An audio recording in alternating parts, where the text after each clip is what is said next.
And on your radio. The sound of North Yorkshire is BBC Radio York. Headbanging vibes on the show today. Yes, headbanging with Mark Minette. He's the guitarist with heavy metal band Plague of Angels. You'll know that name because of the controversy surrounding their big gig at York Minster this weekend. They're going to be there playing alongside church organist David Pipe. Like I say, loads of chat about this when it was first announced. You don't want to miss this. You don't want to miss this. So with this in mind, I thought let's get our headbanging on. Get into the headbanging spirit. I want to know your favourite heavy metal or rock song ever. You're listening to Joanita. Let's talk about those two worlds colliding this weekend. A heavy metal band and a cathedral organ.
That's Plague of Angels with What Lies Beneath.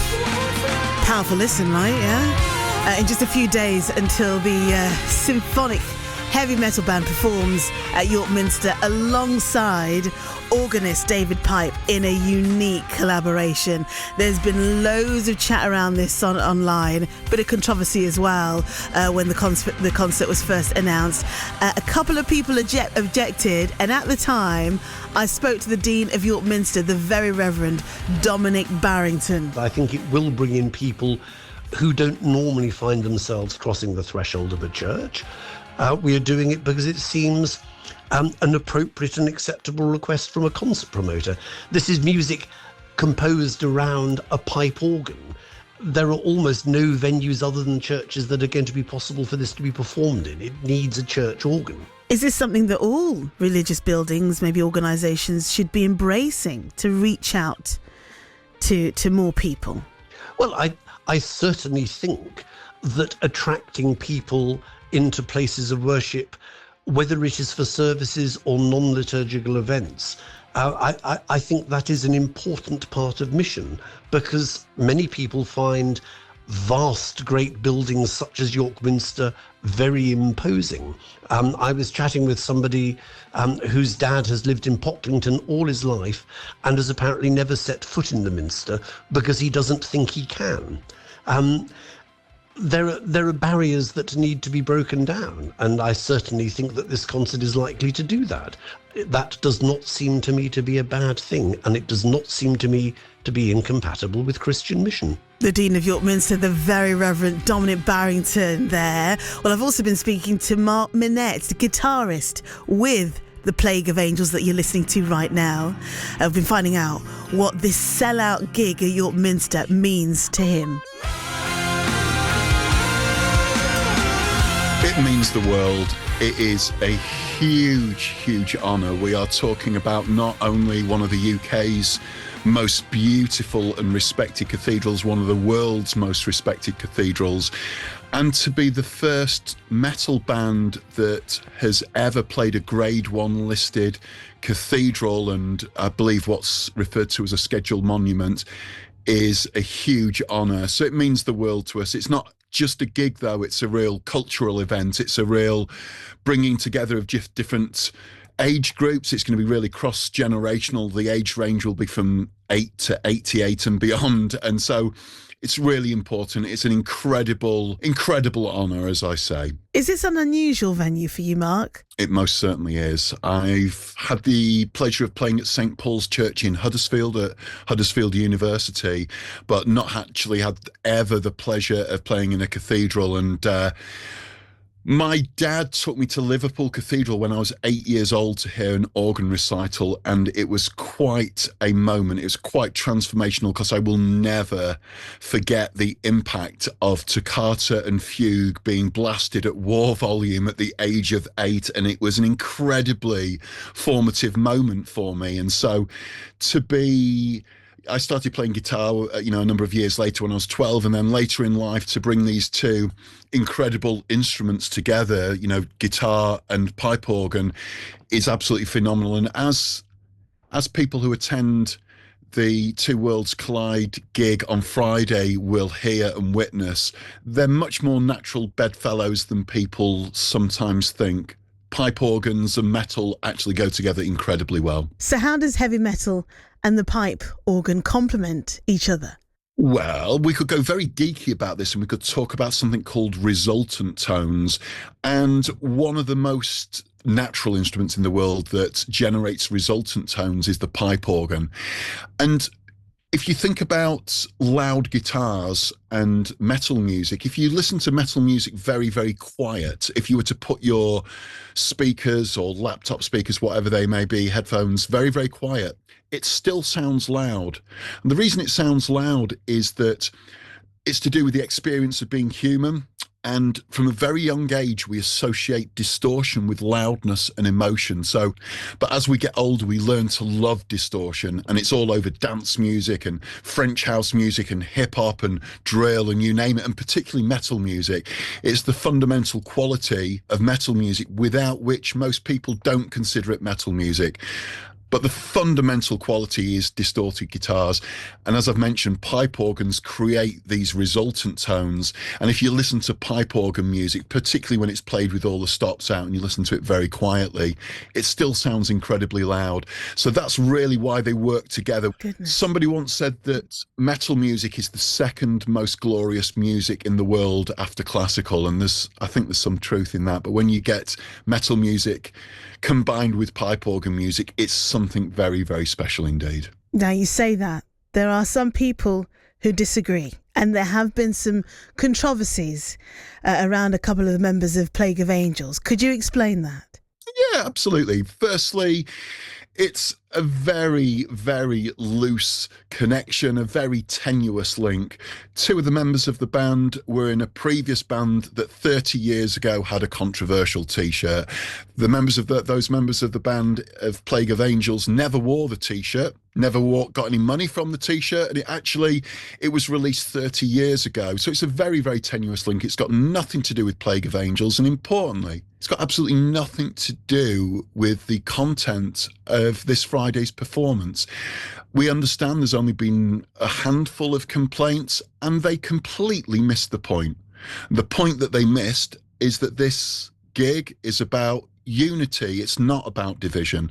It's about bringing fans of the pipe organ and metal music together under the same roof. It's about valuing and protecting cultural heritage in the form of pipe organs and churches. We have 4 pipe organs a week going to landfill in this country, and we are literally sleepwalking towards losing this valuable cultural heritage. We've lost 3,500 churches in the last 12 or 13 years, and 900 more on the at-risk register. So these members of the congregation who've raised concerns completely missed the point. These are going to be 1,400 people in York Minster, most of which would never go into York Minster. Isn't that what their ministry is about, is reaching out to people outside of the faith? And I find A lot of it is about value judgments that they've got completely wrong. Can I just put to you what they've said? These are just some quotes, and then you can come back with your thoughts on that. Some people have called it deeply inappropriate. Some people have said that this event is an insult to the sanctity of the cathedral and to the many faithful who regard York Minster as a place of reverence and worship. Some people even say that they'll protest. And all of that with those people not having a single idea about the content of the performance on Friday night. And if those people want to contact me, I'm sure they can find how to get hold of me quite easily. I'll gladly put them on the guest list and they can come and see for themselves. They've completely missed the point. They've based it around members of session musicians from a previous band that we've got nothing to do with whatsoever. And the concert in question will be entirely in keeping with the mission of the cathedral. And importantly, the Right Reverend Dominic Barrington, who is the Dean of York Minster, has completely supported the event. Those people that have raised those concerns are completely misguided. And because classical is seen as high culture and metal music is often seen as lowbrow culture, people make these value judgments that they're entirely wrong. You can hear the passion in his voice, can't you? You can hear Mark Minette there. He's the guitarist with Plague of Angels. He is passionate about heavy metal music and he's passionate about bringing it to York Minster this weekend. More from him in 10 minutes. We're getting into the headbanging spirit on the show today because I'm talking to Mark Minette, the guitarist of heavy metal band Plague of Angels. More from him in the next 10 minutes or so. And the thing is, they're playing York Minster this weekend alongside church organist David Pipe. This is a first, actually, for the church. It's everybody's talking about it. And it got me thinking this morning, let us get into the headbanging spirit, shall we? I want to know your favourite heavy metal or rock song ever. Let's get back to this unique concert then at York Minster that's happening in a couple of days' time. It will see a heavy metal band, Plague of Angels, playing alongside a pipe organ. When this was first announced a few weeks back, oh my goodness, do you know, there was a lot of chat about it. Led to a few objections about it. Some people saying the word protest, which guitarist Mark Minette addressed earlier. And you can hear just how passionate he is about this gig. This is what will happen. Plague of Angels will play York Minster on Friday night, and everybody there will realise what an incredibly valuable, creative joining of two worlds between the pipe organ of metal music. They will have an incredible time and an incredible experience. And that will entirely meet the mission of York Minster for bringing people into the Minster that wouldn't ordinarily be there. So if anybody's listening to this that's got concerns about the event, feel free to contact me. I'll put you on the guest list. Come down and check it out yourself, and you will leave being very, very pleasantly surprised. So you're saying they'll enjoy it. You're saying throwing down the gauntlet, and you're saying come along, have a listen. You're going to love it. They'd love it. They'd absolutely love it. My mum and dad will be there, absolutely loving it. So the last time we played a gig in St. Paul's Church at Huddersfield University, and we had people that had never seen a metal gig before who were in the 80s, and they absolutely loved it. They were buying T-shirts, and interestingly, a lot of people that were into metal music that never experienced the pipe organ before, a load of them went along to the next pipe organ recital at Huddersfield Town Hall. Without this sounding dismissive or rude, I would like to suggest that the people that have made complaints and that have stirred up this controversy are misinformed. They are not informed about the content of the gig and its very, very tenuous links. And I can understand that a few eyebrows will be raised, but churches have always been at the cutting edge of culture and music. Churches have always been at the centre of musical development, and this is absolutely no exception. Okay. And just because it's metal music, some people find that that isn't to their taste. Okay. Let's talk about you then, Mark. Are you a fan of the organ, or where does your love for the organ come from? My love of the pipe organ, as I briefly mentioned, came from a very young age. And it is partly because I do love heavy music. I love a wide variety of music. I love Portishead and Morcheeba and Goldfrapp and Boards of Canada, but I also really love very heavy music that's incredibly energetic and incredibly cathartic and incredibly powerful. And all of those adjectives entirely relate to the pipe organ.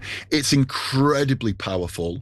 It's incredibly cathartic and it's incredibly heavy. For anybody that's heard Toccata and Fugue, as I believe David Pipe, who is I'm very proud to call David a friend of mine. He's absolutely wonderful. He's an absolute virtuoso, incredible pipe organ player, but I believe he's going to play Toccata and Fugue along with some Black Sabbath and Deep Purple songs opening the gig on Friday. We'll hear that it's the most incredibly heavy and incredibly versatile instrument. And one of the aims of the Organic Metal Project is to show this incredible instrument in a very contemporary context and to demonstrate how well that works and demonstrate the value of the pipe organ. Yeah, I mean, I've got to mention that you're a senior lecturer in music technology and production at the University of Huddersfield. So your love of music is clear here. Absolutely. I am very, very lucky indeed to lecture in something that I love. And as I've said many times before, when you do a job you love, you never work a day in your life. And the University of Huddersfield are incredible. They're supporting this event. So it's incredible to have that support. It's a whole team effort. What is it about heavy metal in particular that you love? It's very glorious music. It's very, very powerful. It's got a huge amount of energy. And I would understand a lot of people not liking metal music. It's the same as food. I'm sure that not all food is equal to everybody's tastes, no doubt about it. It's the same with music. But there's something very absorbing about metal music. It's not a music that you'll often just have in the background. It's almost like it demands your attention. I also like the virtuosity of metal music. Some of the drum performances, my old band toured with bands like Slipknot and Machine Head, and the drummers are just absolute machines. They're incredible in the energy. And I love the guitar as an instrument. And it's a genre that's got the widest form of influences. If you were to listen to a lot of metal music, if you were listening to, for example, a Scandinavian band called Nightwish or Insomnium, they go from very, very heavy music to symphonic elements with clean guitars and harmonized clean vocals with pianos, string sections. And there's not that many genres that transcend all of those different sounds and textures and styles. So it really does take you on a huge emotional and musical journey, and it's something that I love. My dad took me to see Thin Lizzy when I was 12 years old, and it was like a religious experience, and it was all downhill from there. Now, do you hope to bring new people into York Minster with this concert and also attract new people to heavy metal as well? Yes. Very, very much indeed. That's one of the principal aims, and it's something that I discussed with the executive committee at York Minster before they booked the event. And I'm very passionate about the UK's cultural heritage with churches and cathedrals. And that's for the reason it's not particularly from a faith perspective, of course, that as well. But Sir Michael Palin, as just one example, is spearheading a campaign about protecting these valuable, really valuable cultural assets and cultural heritage in this country. And he talks about these need to be at the centre of community. They need to be warm hubs. They need to be food hubs, particularly in communities that are disadvantaged, where people can go and feel connected with each other. And also where people can experience art and experience community and come together. And those are really important aspects that we are losing. And as I've mentioned, 3,500 churches we've lost in the last 12 years, and there's another 900 that are on the at-risk register. So they should remain places at the centre of community. That's Mark Minette there. He is the guitarist with the heavy metal band Plague of Angels. Their sellout gig is at York Minster on Friday, the 25th of April. You can hear just how passionate he is about being in there, playing that music and bringing those two different sounds but with similarities together at that gig at York Minster. And keep your messages coming about your favourite heavy metal or rock songs. Mark has gone for Black Sabbath from Black Sabbath's debut album.